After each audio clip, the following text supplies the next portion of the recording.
Então, bom dia, boa tarde, boa noite. Bem-vindos à nossa segunda aula. Na primeira a gente viu, ou reviu o conceito, a ideia básica de algoritmos significativos, como está intimamente ligado com o processo de medida. E agora nós vamos ver como lidar com esses algoritmos significativos quando eles entram em alguma conta. Quando eu tenho que somar dois algoritmos, ou multiplicar ou dividir.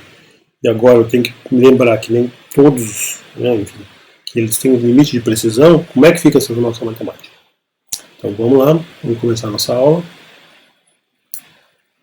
E a impressão que vocês devem ter visto, essa é a nossa segunda aula, lembro vocês, aliás, que tem exercícios do Moodle já da aula anterior. No final dessa aula também tem uma outra série de exercícios sobre o que a gente vai ver aqui hoje. Então o que a gente vai ver hoje é como somar, dividir, logaritmo, tudo isso agora que a gente sabe que nem todos os números têm significado. Que cuidados a gente tem que ter na hora de fazer essas contas. Ok? Então, a mensagem que vocês devem ter tirado da aula anterior é que esse negócio de algoritmo significativo é simples, é uma coisa intuitiva, não tem grande mistério. Isso é verdade. Mas tem algumas consequências que podem ser surpreendentes, pelo menos à primeira vista. Essa não é bem a primeira vista de vocês, porque vocês viram isso lá no começo do março, mas para quem não se lembra, pode se assustar quando se faz uma pergunta desse tipo. Eu tenho um corpo que parte do repouso, cai com aceleração de 1000 cm por segundo ao quadrado. Depois de 3 segundos, qual vai ser a sua velocidade? Questãozinha de ensino básico, ensino médio, sei lá. E a aceleração vezes o tempo, 1000 vezes 3, 3000 cm por segundo. Qual é o mistério? 2 vezes 1000, 3000. Aí vem a surpresa. Não nesse curso. Aqui não. Claro que 3 vezes 1000 é 3000, mas no mundo da matemática. Agora, quando esses 3 e esse 1000 são coisas, são quantidades físicas, tempo e aceleração, a coisa muda de figura. Por quê? Ora, porque na matemática 3 quer dizer 3,0, quer dizer 3,0000000000 e posso passar o resto dos meus dias dizendo isso. Não tenho mais o que fazer. Mas na física não é assim. Se eu digo para vocês 3 segundos, 3 metros, 3 horas, é porque eu não sei qual é a primeira casa depois da vírgula. Eu não sei se é 3,0 ou 3,00. Se eu soubesse, eu diria. Eu não sei. Então, se a informação é t igual a 3 segundos, é porque eu não sei qual é a casa de décimos. Pode ser 3,1, pode ser 3,2, 3,345, 2,9, 2,8, tudo isso, no meu cronômetro muito vagabundo, diga-se passagem, eu vou só ler 3. Todos esses números reais, entre o 2,5 e o 3,5, qualquer coisa assim, dá 3 para mim. Quer dizer que o t não tem que ser exatamente 3. Se ele não tem que ser exatamente 3, então, isso aí vezes o 1000 também não tem que ser exatamente 3.000. E essa é a sutileza da coisa. Então, se fosse 3,1, por exemplo, o valor verdadeiro, mas o meu cronômetro só lê 3, a resposta seria 3,100, mas eu não sei se é 3,1.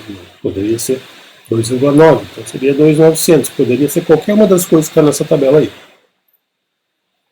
Então eu não tenho o direito de dizer que a velocidade vai ser 3.000, 3,000, 4 algarismos significativos. Eu não tenho tanta informação nos meus dados para dar uma resposta com tanto detalhe.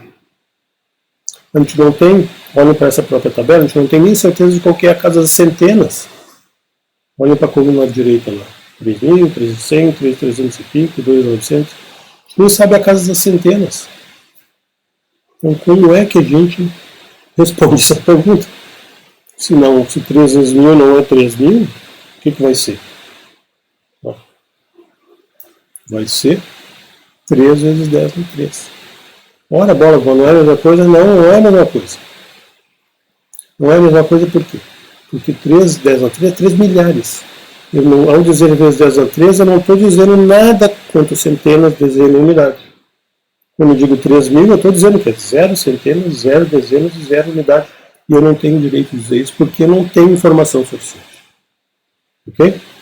A moral da história é que, assim, é que os números devem ser tratados de forma diferente quando a gente fala da matemática onde a precisão é infinita e a certeza é total, ou de medidas físicas, onde a precisão é finita e enfim, temos incerteza nessas medidas. Ok? Ok, então vamos adiante.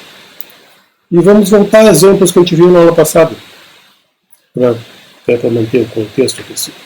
Você se lembra dessa medida aqui assim, de 9,93? Então, 9,93, todo mundo, enfim, alguém deve ter dito 9,92, 94, tanto faz. Vou pegar 9,93 e eu quero trocar unidade disso aqui. E vamos trabalhar esse conceito de matemática com logaritmos significativos, trocando unidades. Vamos começar trocando para metros, quilômetros. É fácil isso aí. Só botar os zeros à esquerda, contar os zeros para não se perder. Não tem mistério nenhum. Notem que todos esses três aí assim tem 3 algarismos significativos. 9,93, 0,0 não conta. 0 à esquerda não conta. Então todos esses aí tem 3 algarismos significativos. Mudamos de unidade, mas não temos mais algarismos significativos. Não podemos, porque só estamos trocando unidade, não estamos refazendo a medida, não estamos tornando-a melhor ou pior. Outra maneira de escrever a mesma coisa é usar notação científica. Todas essas maneiras que estão escritas aí na tela de vocês são equivalentes. Vamos para o outro lado agora. Escrever em termos de milímetros e de microns. Ora, 9,93 centímetros é a mesma coisa que 99,3 milímetros, milimetros, perdão. E 99.300 microns, não? É tudo a mesma coisa. Não, né? Olha só. Ali tem muito zero. 99300. 5 algarismos. De alguma maneira eu operei um milagre da multiplicação dos algarismos significativos. Eu saí do número que tinha 3, lá em cima, o original, fiz uma transformação, troquei unidade, e tenho que chegar no resultado que continua com 3 algarismos significativos, senão eu estou inventando coisa. Esse 0 e esse 0 que tem aí só seria 0 de verdade se eu tivesse 2 zeros lá no começo. Eu não tenho. Ok? Então a maneira correta de escrever essa medida em microns é 9,93 vezes 10 a 4. Outra vez essa daí tem 3 significativos, e não 5 como aquela outra. Vamos fazer uma outra conversão de unidade. O volume é o mesmo, mas os números são menos redondos agora. Vamos transformar isso aí para polegadas, que eu dividi por 2,54. O problema é o mesmo. Vou na calculadora, 9,93 dividido por 2,54, pimba, dá aquela tripa de número, 3,90949. Só que, outra vez, eu só estou trocando unidade. Eu tenho que escrever o meu resultado com o mesmo número de algarismos significativos. Afinal, o número de algarismos significativos representa a quantidade de informação que eu tenho sobre meu objeto. Ok? Eu não posso ter mais informação simplesmente trocando unidade. Então, aqui assim a gente tem um outro problema, né? Ok, mas saiu isso da calculadora, o que eu faço agora? Bom, arredonda de modo a manter 3 significativos. 3 significativos. 3, 9, 1. Ok? Falando de arredondamento, vamos abrir um parênteses para falar um pouquinho de arredondamento. Então, vocês sabem fazer isso, obviamente, já devem ter discutido também no começo do ano, mas enfim, não precisa dar uma requentada nisso. Essas duas partes da tela, a direita e a esquerda, são equivalentes. Uma eu uso verde e vermelho para falar dos últimos significativos e dos que não têm significado, e no outro eu uso uma barrinha lá em cima. Enfim, é a mesma coisa. Então, primeiro arredondamento, 23,459, onde eu sei que aquele 9 não tem significado. Eu tenho que arredondar na casa dos 5, na casa dos centésimos. Fácil, 5 9 está mais para 6 que para 5, 23,46. Mesma coisa com o de baixo. Né? Se o último significativo está na casa de milésimo, era 142, fica 1 mesmo. No caso seguinte, 13,5, arredonda para 113,5, perdão, arredonda para 114. Bora bolas, por quê? 3,5 está bem no meio do caminho entre o 3 e o 4. Não sei se eu arredondo para 4 ou arredondo para 3. E aí a gente usa uma regrinha que se usa muito por aí, embora seja puro preconceito com os ímpares, imparofobia, talvez se chame isso. 3, quando o número que está ali é ímpar, transforma em par. Quando é par, deixa ele par. Essa regrinha podia ser ao contrário. Podia ser um cara ou coroa também. Ela não faz muito sentido, mas ela nasce da necessidade de tomar alguma atitude quanto a isso. Essa situação acontece muitas vezes, a gente tem que arredondar, então vamos usar essa regra, porque essa é a única explicação que eu tenho para a existência dessa regra. Então, 113,5, se tem que arredondar na unidade, fica 114. O exemplo de baixo é o contrário, né? 2, 4, 5, tem que arredondar na segunda casa ali. E os outros exemplos são mais simples, diria eu. O último, percebam que o último 3436 veio 436, mas a gente tem que arredondar na casa das dezenas. Nesse caso não tem escapatória, temos que usar a notação científica. Ok? Vamos lá, fecha o parênteses sobre arredondamento. E vamos passar a limpo coisas que nós já fizemos nos slides anteriores. A gente basicamente estava demonstrando, por exemplo, essa segunda regra. E hoje a gente vai tratar de fixar algumas regras, mandamentos, para lidar com essas operações matemáticas quando a gente fala de algoritmos significativos. Então, o que a gente viu foi um exemplo de multiplicação sempre, multiplicação e divisão, conversão de unidade. Então, a regra, para botar em palavras o que a gente fez na prática, a regra correspondente é que em qualquer operação de multiplicação, divisão, também vale para raiz quadrada, logaritmo, etc., que tem um certo número, um número que tem um número significativo, digamos 5, vocês fazem a operação e tem que manter esse número significativo, 5. Se tiverem dois números envolvidos, 3,2 vezes 4,38, por exemplo. 3,2 tem só dois significativos, o outro tem mais. Então a gente vai sempre usar o número de significativos, daqueles que têm menos, que tem mais pobre. E essa regra vale para tudo, menos para adição e subtração. Nesse caso, a regra ela é parecida, e eu aposto que vocês quiserem, que vocês vão confundir isso durante o curso, mas ela é diferente. Ela soa parecida, mas ela é diferente. Lá não é, quando a gente está somando e subtraindo, não é o número de algoritmos significativos que importa, mas sim as casas decimais. Quantas casas depois da vírgula os números têm. Vamos ver vários exemplos, vão entender o que eu quero dizer. Okay? Só lembrando do nosso exemplo inicial, 1000 vezes 3, 1000 tem 4 significativos, 3 tem 1, um número com 4 vezes um número com 1, tem que ser escrito com apenas um significativo. Então, 3 vezes 10 é 3. Então, nós já botamos em prática essa regra. Ok? Embora a gente não tivesse anunciado ela ainda. Vou deixar vocês praticarem as seguintes regras aqui.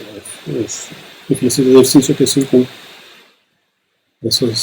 aplicando essas regras. As duas primeiras são coisas, vocês aplicam a primeira regra, que é soma ou subtração, onde vocês têm que arredondar na casa do termo que tem menos significativo, tem menos decimais, eu mesmo confundi as duas regras. E já nos 3 exemplos de baixo, vocês têm que fazer usar a segunda regra, que a gente tem que preservar o número de significativos do número que tem menos significativos, da parcela que tem menos algoritmos significativos. Ok? Só um tempinho para vocês fazerem isso daí. 1, 2. Perfeito. Resultados. Espero que vocês tenham acertado. Então, se não acertaram, pode tentar de novo, mas não tem muito erro, né? A primeira parte, vamos conferir só algum desses. O primeiro lá de cima. 5,64, 12, né? Temos que arredondar na casa de centésimos. Por quê? Porque o primeiro número, 5,64, vai só até centésimo. E assim por diante. Vou olhar para o último agora. Raiz de 2,32,65. O número tem 5 significativos. Quando a calculadora sai aquela tripa toda, mas a gente tem que arredondar de modo que tenha 5 significativos. Ok? Vamos lá. Tem um terceiro mandamento, uma terceira regra que ela é mais sutil. E ela vai requerer prática para vocês se acostumarem com ela. Não arredondarás antes do tempo. Como assim professor, o que é isso? Vou dar um exemplo para vocês entenderem o que eu estou falando.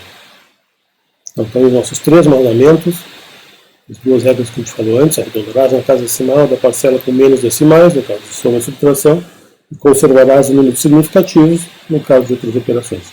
Para as duas, vale a seguinte regra: não arredonda antes da hora. Vamos fazer esse exemplo aí: 2,3 mais 1,26, vezes 2,0. Então, continuando, um pouquinho mais complicado. Tem 2 partes, né? A soma, aquela da 3,56, onde eu já sei que aquele 6 não tem significado. Porque eu tenho que arredondar na casa de décimos. Mas eu não vou arredondar ainda, não é hora de arredondar, porque eu quero chegar ao fim da conta. Multiplico esse número com esses 5, 6 ali, no 3,56 vezes 2, dá 7,12, e agora eu arredondo para 2 significativos, porque são produtos de 2 números de 2 significativos, tem que ter 2 significativos. Mas imagine um apressadinho, o cara aqui, 2,3 mais 1,26, ele já arredonda o resultado. Em vez de 3,56, ele diz 3,6. Aquele 6 lá não tem significado.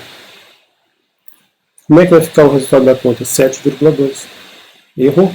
Errou por quê? Porque arredondou antes da hora. Ok? Ter noção de qual que é a hora correta de arredondar, essa é uma coisa que vai demorar um tempo para vocês pegarem. Eu chamo esse erro, que é muito comum, da síndrome do arredondamento precoce. Então, façam o possível e o impossível para não arredondar antes da hora. Senão, vocês vão acabar, como nesse exemplo que é assim, obtendo uma resposta errada por uma conta que é simples. Ok? Então, antes de fechar o de hoje, só para botar um pouco traseiro de vocês, é simples tudo, mas é meio estranho, né? Hoje vocês aprenderam que 1000 vezes 3 não é 3000, e 3000 também não é 3 milhares, né? 3 vezes 10 é 3. Que, por analogia, 1 hora e 60 minutos ou 3.600 segundos são coisas bem diferentes. 3.600 segundos é muito mais em termos qualitativos do que 1 hora. Muito mais informação dada por 3, 6, 0, 0, 4 significativos do que por 1 hora. Ok? A gente tem que aprender a somar, dividir, multiplicar, e tem uns certos mandamentos para seguir. Vocês vão ter a oportunidade de praticar eles nos exercícios que estão lá no mundo com vocês. Até a próxima.